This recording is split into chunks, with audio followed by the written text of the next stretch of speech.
नमस्कार, आदाब, सत श्री अकाल। दोस्तों, आज मैं बात करूंगा 1984 के ऑपरेशन ब्लू स्टार के बारे में। जो ऑपरेशन ब्लू स्टार है उसको अलग अलग तरीके से प्रोजेक्ट किया गया कि उसकी क्या वजह थी, वो क्यों हुआ, उसके पीछे रीज़न्स क्या थे।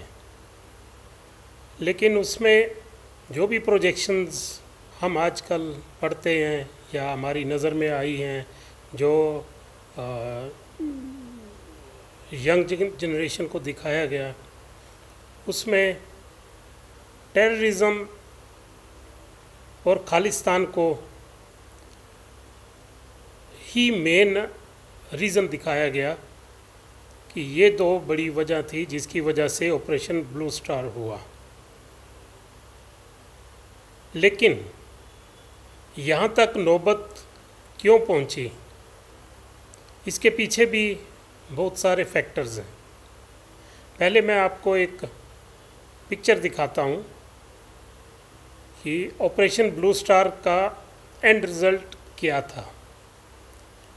वो देख के आप समझोगे कि वहाँ पर क्या कुछ हुआ। ये जस्ट एक आपको मैं एक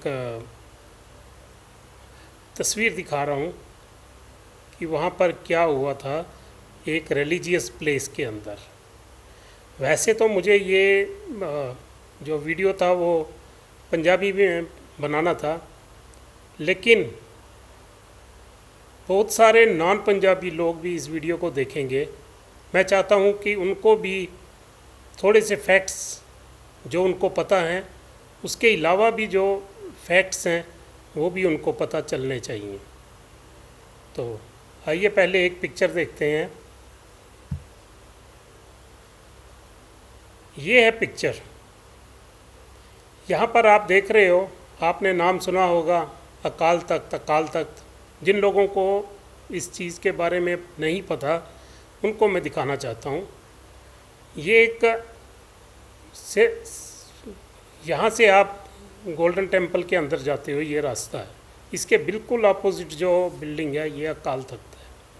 इसका सिखों के लिए क्या इम्पोर्टेंस है मैं उस डिटेल में नहीं जाऊँगा, बट मैं सिर्फ ये दिखा रहा हूँ कि ये भी हमारी एक रिलीजियस स्थान है, बहुत बड़ा, सबसे बड़ा एक हमारा जो स्थान है वो अकाल तख्त है। अकाल तख्त का हुक्मनामा हर सिख बड़ी श्रद्धा से, बड़ा अपने अहंकार को छोड़ के तो इनका हुक्मनामा मानता है।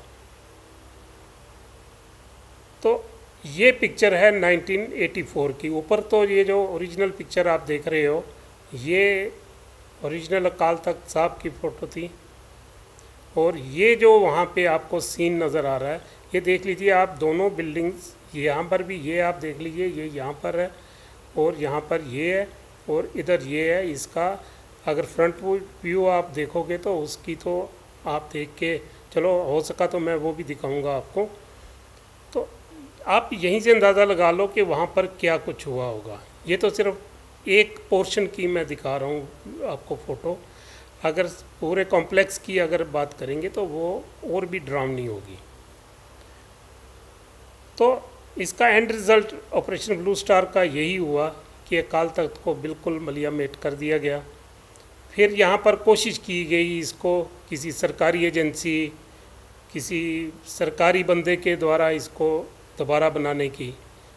उन्होंने बना लिया, लेकिन सिख कम्युनिटी जो है वो अनक के लिए जीती है और अनक के पीछे मरती भी है। उन्होंने उस अकाल तख्त को कबूल नहीं किया और उसको गिरा के नए सिरे से अकाल तख्त खड़ा किया, जो आज भी आप जाके वहाँ पर देख सकते हैं। तो दोस्तों, ये तो थी पिक्चर कि आप अंदाज़ा लगा सकते हो वहाँ पर क्या कुछ हुआ होगा।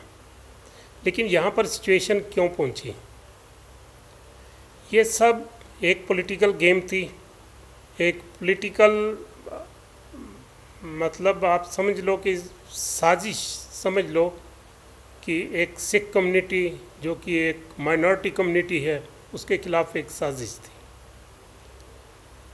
इस साजिश में सबसे बड़ा जो इंसिडेंट हुआ वो 1978 का सिख कम्युनिटी और जो निरंकारी थे उनके बीच में एक बहुत बड़ा क्लैश हुआ जिसमें 13 सिख लोग मारे गए।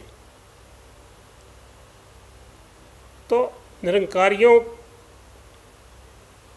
का जो वो इवेंट था वो उन्होंने जानबूझ के 13 अप्रैल को बैसाखी वाले दिन अमृतसर में ऑर्गेनाइज़ किया, जिसके ऊपर सिख जो जथेबंदियां थी, जो सिख आप कह लीजिए जो ऑर्गेनाइजेशन थी, उन्होंने उसको अपोज़ किया और वहाँ पर उनकी तरफ से गोलियां चलाई गई जिसमें 13 सिख लोग मारे गए। निरंकारियों की इतनी हिम्मत कैसे होगी? उनके पीछे गवर्नमेंट ऑफ इंडिया थी, उनके पीछे कांग्रेस पार्टी का हाथ था। इंदिरा गांधी ने उनको डेवलप होने के लिए हर सहूलियत जो है उनको प्रदान की, जिससे कि वो अपने पूरे पंजाब में पैर फैला सकें और यहाँ तक हिम्मत कर सकें कि वो सिख कम्युनिटी को चैलेंज कर सकें। फिर 1978 में जिस टाइम ये सब कुछ हुआ, निरंकारियों के साथ जो क्लैश हुआ, उस टाइम दिल्ली में इंदिरा गांधी की नहीं, मोरारजी देसाई जी की हुकूमत थी। वो भी नहीं चाहते थे कि सिख जो यूनिटी है वो कायम रहे। वो भी सिख कम्युनिटी को डैमेज करने की पूरी कोशिश में लगे हुए थे और निरंकारी एक टूल बने उनके हाथ में। और वो भी ओरिजिनल निरंकारी नहीं थे, ये भी उनमें से टूट के एक ग्रुप बना हुआ था। ये उन लोगों की जो हरकत थी, यहीं से जो क्लैशेस बढ़ते बढ़ते आहिस्ता आहिस्ता आहिस्ता सिखों में रोष आता गया, सिखों में रोष बढ़ता गया।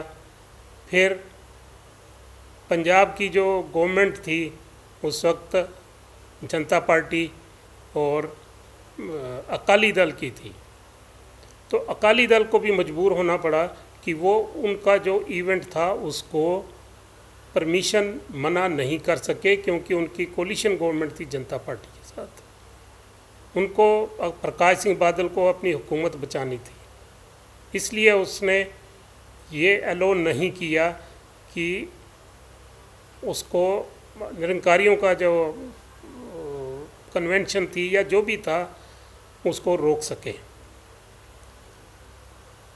तो दोस्तों, यहाँ से स्टार्ट होती है फिर आगे की गेम। फिर गवर्नमेंट जो अकालियों की गवर्नमेंट थी उसको रिमूव कर दिया गया शायद। फिर अकालियों ने 1982 में एक धर्म युद्ध मोर्चा स्टार्ट किया, उसमें उनके साथ भिंडरांवाले भी उनके साथ थे। उसमें उनका एक अनंतपुर साहिब रेजोल्यूशन था और उस रेजोल्यूशन में कुछ मांगें थी जो कि कुछ भी एंटी नेशनल उसमें नहीं था। उनमें एक मांग थी कि ऑटोनॉमी दी जाए स्टेट्स को, नॉट ओनली पंजाब, वो पूरे इंडिया की बात कर रहे थे कि स्टेट्स को ऑटोनॉमी दी जाए। एक उनकी डिमांड थी कि अनंतपुर रेजोल्यूशन उसको लागू किया जाए, जिसमें कि अमृतसर सिटी को एक होली सिटी का दर्जा वो मांग रहे थे। फिर एक डिमांड थी कि गोल्डन टेम्पल का जो डेली सुबह शाम कीर्तन होता है उसका डायरेक्ट रिले किया जाए रेडियो के ऊपर। टीवी तो उस टाइम होते नहीं थे। फिर उनका पंजाब के पानियों का जस्टिफाइड डिस्ट्रीब्यूशन, जो पंजाब का पानी है वो पंजाब को मिलना चाहिए, ये भी उसमें एक डिमांड थी। ऐसे करके उनकी कुछ डिमांड थी जो कि विद इन दी कॉन्स्टिट्यूशन थी, उसमें कुछ भी एंटी नेशनल नहीं था। लेकिन आहिस्ता आहिस्ता माहौल ऐसा बनाया गया, ऐसा माहौल क्रिएट किया गया जिससे कि ये एक आर्म्ड स्ट्रगल की तरफ बढ़ता गया। और ये आर्म्ड स्ट्रगल की तरफ खुद नहीं बढ़ा। 1971 में पाकिस्तान के दो टुकड़े करने के बाद जब पंजाब का जो सिख कम्युनिटी थी उसमें थोड़ा सा रिजेंटमेंट आई 1978 के एपिसोड के बाद, तो पाकिस्तान ने भी उसका पूरा फ़ायदा उठाने की कोशिश की। उसने सिख नौजवानों को, सिख ऑर्गेनाइजेशंस को आर्म्स सप्लाई करना शुरू कर दिया। लेकिन मैं ये भी मानता हूँ कि वो आर्म्स सप्लाई उनकी जो थी वो सिर्फ पाकिस्तान की ही कारगुजारी नहीं थी। आर्म्स आते कहाँ से थे? बॉर्डर किसके हाथ में थे? कहा जाता है कि गवर्नमेंट ऑफ इंडिया जब इंदिरा गांधी दोबारा आ गई वहाँ पे, उसने एलो किया कि गोल्डन टेम्पल कॉम्प्लेक्स में आर्म्स को इकट्ठा होने दिया, क्योंकि बहुत सारी एजेंसीज काम करती थी। कुछ इंडियंस भी थी एजेंसीज, कुछ पाकिस्तानी की एजेंसीज भी थी, कुछ रशियन और अमेरिकन एजेंसीज भी कहते हैं इसमें इन्वॉल्वमेंट होती थी इनकी। तो ऐसे हालात बिगड़ते बिगड़ते ये एक फाइनली जो है ये आर्म्ड क्लैश की तरफ ये बढ़ती गई। जो धर्म युद्ध मोर्चा था उसमें ये गिरफ्तारियां देते थे अकाली, और उनका और जो दमदमी टकसाल के चीफ थे संत जरनैल सिंह भिंडरांवाले, उन्होंने मिलकर इस धर्म युद्ध मोर्चा को स्टार्ट किया। तो इसलिए भिंडरांवाले को भी वहाँ पे शिफ्ट होना पड़ा। तो वहाँ से ये क्या, जब सुबह लोग जो तैयार होते थे गिरफ्तारी देने के लिए, तो उसमें ये वहाँ से दरबार साहिब में अरदास करके निकलते थे। तो इसलिए दरबार साहब एक एपिसेंटर बन गया धर्म युद्ध मोर्चा का। लेकिन वहाँ पे आर्म्स भी सप्लाई होने लगे। वो कैसे होते थे वो आज तक किसी ने इन्वेस्टिगेशन नहीं की, आज तक किसी ने इसके ऊपर एलेबोरेट नहीं किया कि ये आर्म्स वहाँ तक कैसे पहुँचते थे। अगर बॉर्डर से ये लोग लाते थे तो गवर्नमेंट की एजेंसीज जो थी वो कैसे आने देती थी अंदर। फिर यहाँ पर एक और टैग लग गया कि ये जो है ये खालिस्तान की मांग कर रहे हैं। इसमें कोई खालिस्तान की मांग की बात ही नहीं थी। जो खालिस्तान की मांग थी वो उसके बारे में कोई बात ही नहीं करता। एक नाम आता है, आप अगर गूगल पे भी सर्च करोगे, जगजीत सिंह चौहान। ये 1971 में इसने जो यूएसए कनाडा में गवर्नमेंट इन एग्ज़ाइल बना ली थी खालिस्तान की, और वो खुद सेल्फ स्टाइल प्रेसिडेंट बन गया था खालिस्तान का 1971 में। जबकि यहाँ पर कुछ नामो निशान ही नहीं था, कोई टर्मोइल नहीं था, कोई गड़बड़ नहीं थी, लेकिन उस आदमी ने वहाँ पे वो बना लिया था। वहाँ पर उसने खालिस्तान के डॉलर्स भी प्रिंट करवाए थे, वो भी जारी किए थे, और कहते हैं कि वो भी पहले पंजाब में एक फाइनेंस मिनिस्टर रह चुका था। मतलब ऐसे लोगों की इन्वॉल्वमेंट थी। तो उसका जो ठप्पा आके लगा दिया, जो 1984 या 82 से 84 तक जो कुछ हुआ, उस मूवमेंट के ऊपर उन्होंने ऐसा चिपका दिया कि ये खालिस्तान की मूवमेंट थी। यहाँ पर ऐसी एजेंसीज काम करती थी जो सिख गुरुद्वारे के बाहर या सिख गुरुद्वारे के अंदर सिगरेट या बीड़ियाँ फेंक देते थे, और हिंदू मंदिरों में गाय की पूंछ या गाय का कटा हुआ सर फेंक देते थे, सो दैट दो कम्युनिटीज़ आपस में लड़ना शुरू हो जाए। क्या कोई हिंदू सोच सकता है वो गुरुद्वारे में जान के जाके सिगरेट या बीड़ी फेंके, या कोई सिख सोच सकता है वो गाय को काट के किसी मंदिर में फेंके? ऐसा बिल्कुल नहीं था।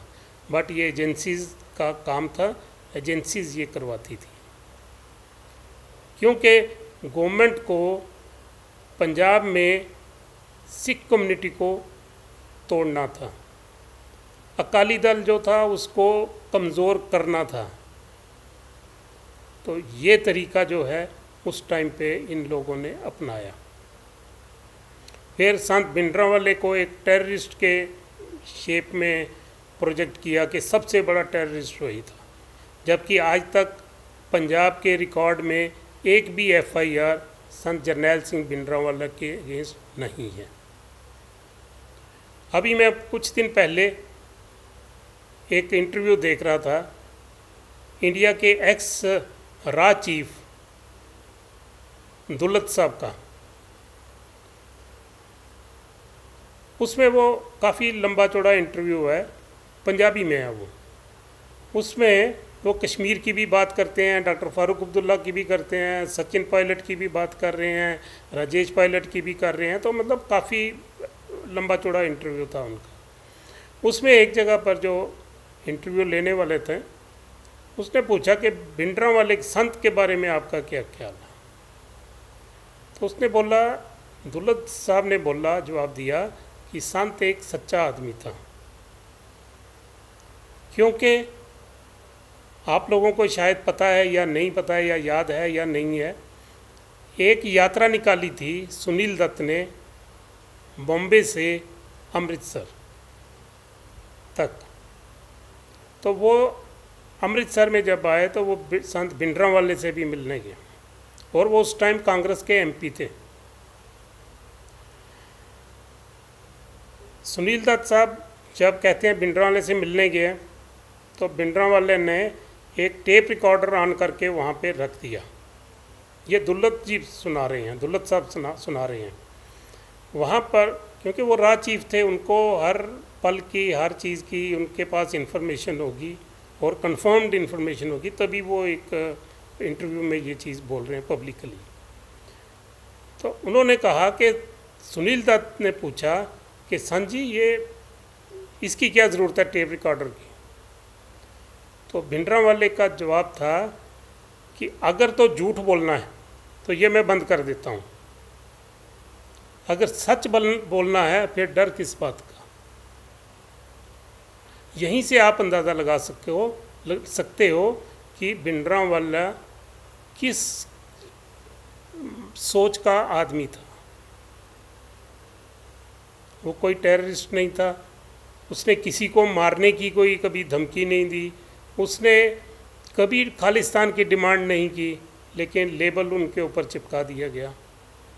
कई बार लोगों ने उनसे पूछा इंटरव्यू में कि खालिस्तान के बारे में आपका क्या ख्याल है? तो उन्होंने साफ कहा, हम मांग नहीं रहे हैं, लेकिन अगर आप देना चाहते हो, कोई देगा तो हम ना भी नहीं करेंगे। तो इसलिए दोस्तों, ये कुछ ऐसी बातें थी जो मैं चाहता था कि जो यंग जनरेशन है या जो लोग ज़्यादा इसके बारे में जानते नहीं हैं, उनको सिर्फ यही पता कि भिंडरांवाला कोई था या कोई टेररिस्ट होते थे पंजाब में, तो उनके लिए मैं ये वीडियो बना रहा हूँ। क्योंकि जब तक फैक्ट्स आपके सामने नहीं होंगे तो हमें जो कुछ बोला जाएगा हम वही सच समझते रहेंगे। इस ऑपरेशन को अवॉइड किया जा सकता था। ये आज भी बहुत जो इंटेलिजेंट लोग हैं, जो बड़े सूझबूझ रखने वाले लोग हैं, वो मानते हैं कि इसको अवॉइड किया जाना चाहिए था। उसको अवॉइड करने के लिए जैसे चरारे शरीफ कश्मीर में एक 1995 में चरारे शरीफ जो एक 600 साल पुराना एक सूफी सेंट हैं, उनका एक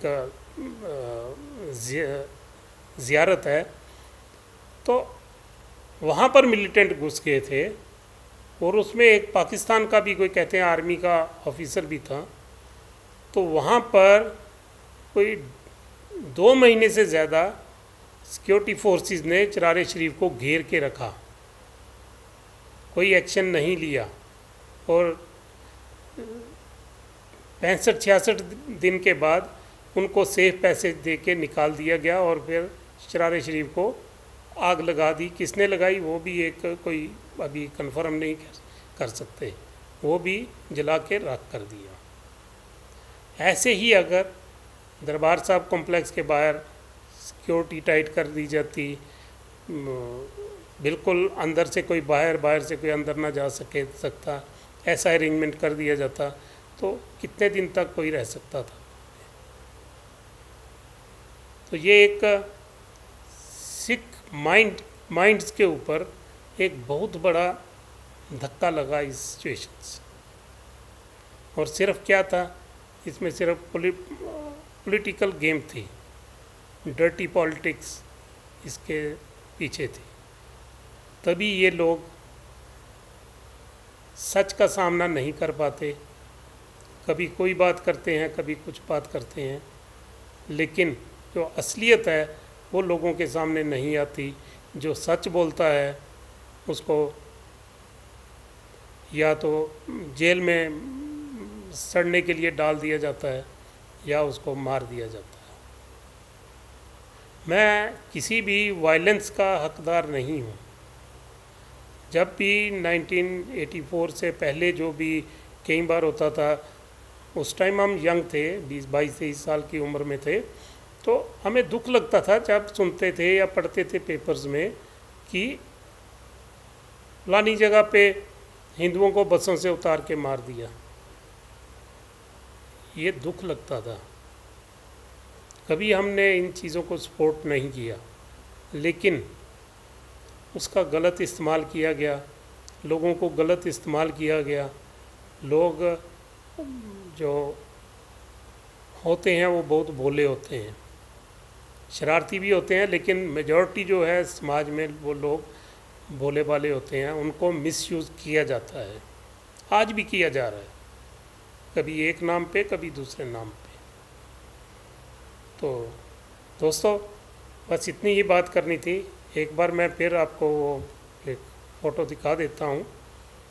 तो ये फ़ोटो जो है ना, ये लोग बोलते हैं भूल जाओ 84 को।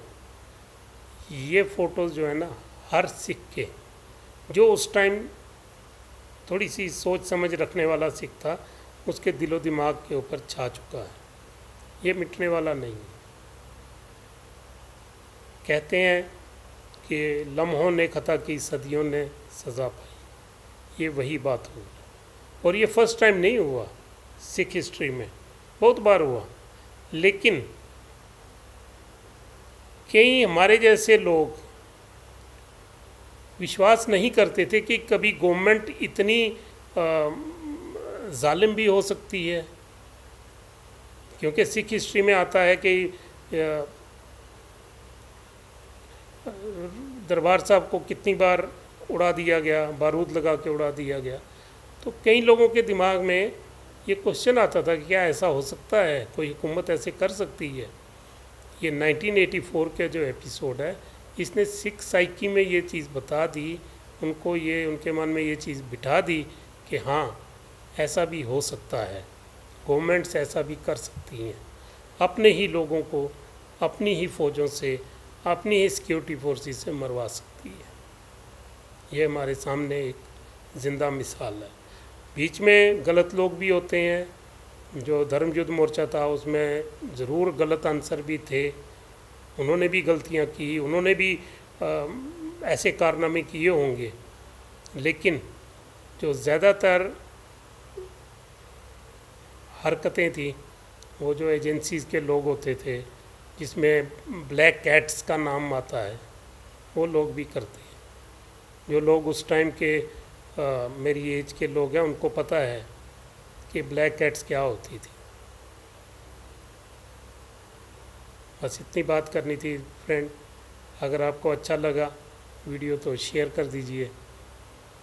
Thank you very much. सभी उन लोगों को जिन्होंने इस ऑपरेशन में जान गंवाई, हमारी संवेदनाएं, हमारी श्रद्धांजलि उनके लिए। 41 साल हो गए हैं, लेकिन ये मेरा ख्याल, ये जो ज़ख़म है ना, ये 4100 साल तक भी साइकी से नहीं जाएंगे। धन्यवाद।